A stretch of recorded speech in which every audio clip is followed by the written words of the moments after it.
Rohini College of Engineering and Technology near Anjagramam Junction, Kanyakumari Main Road, Palkulam.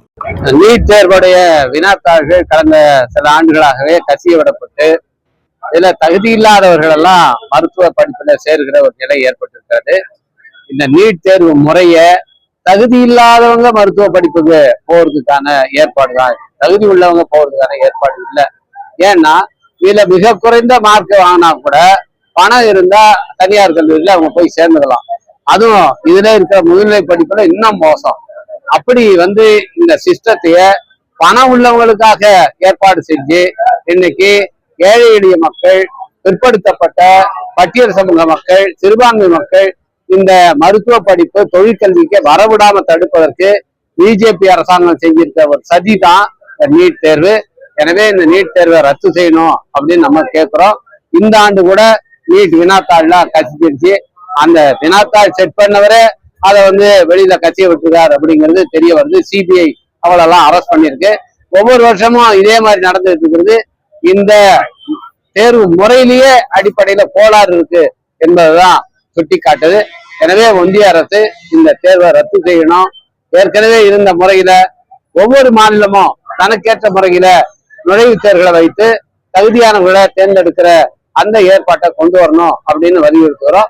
இந்த தொழிற்கல்வி மட்டுமல்ல, எல்லா படிப்பையும் இப்ப என்ன பண்ணாங்கன்னா பொது தேர்வு அனைத்தையும், நுழைவுத் தேர்வு எல்லாத்தையும் ஒரு தனியார் ஏஜென்சிக்கு, நேஷனல் டெஸ்டிங் ஏஜென்சி அப்படின்னு சொல்லி ஒரு ஏஜென்சிக்கு கொடுத்து அவங்கதான் எல்லா நுழைவுத் தேர்வுகளையும் நடத்துவாங்க. இப்போ பிஹெச்டிக்கு நுழைவுத் தேர்வு, அது மாதிரி முதுநிலை படிப்புகளுக்கு நுழைவுத் தேர்வு, ஏன் இளங்கலை படிப்புகளுக்கே நுழைவுத் தேர்வு அப்படின்னு இப்ப கொண்டு வர்றாங்க. இது எல்லாமே ஒன்னே ஒண்ணுதாங்க. ஏழை எளிய மாணவர்கள், பிற்படுத்தப்பட்ட சமூகத்தை சேர்ந்தவர்கள், எஸ்சி எஸ்டி சமூகத்தை சேர்ந்தவர்கள் படிக்க கூடாதுங்கிறது தான் இந்த அரசாங்கத்துடைய பிஜேபி அரசாங்கோட திட்டம். இது எல்லாத்தையும் நீட் தேர்வு மட்டுமல்ல, அந்த என்டிஏவையும் நாம் எதிர்த்து முறியடிக்கணும்.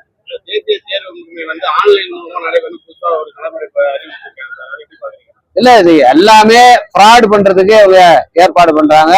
இந்த ஃப்ராடை அவங்க மட்டும் பண்ற மாதிரி அது வச்சுக்கிறாங்க.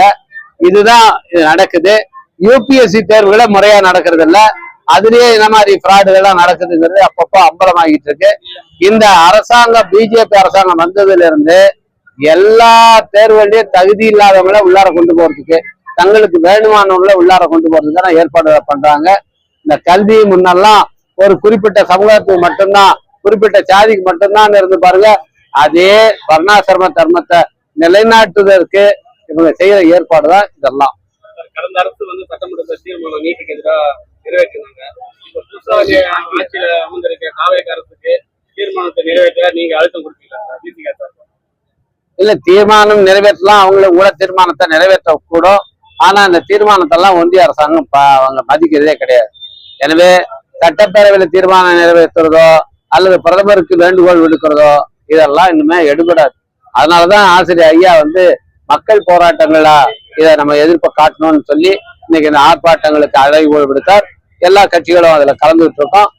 எனவே மக்கள் போராட்டங்கள் வெடிச்சாதான் இதை தடுத்து நிறுத்த முடியுமா வழிய வெறும் அரசாங்கங்கள் அல்லது மனு போடுறது இதெல்லாம் இனிமே வேஸ்ட்.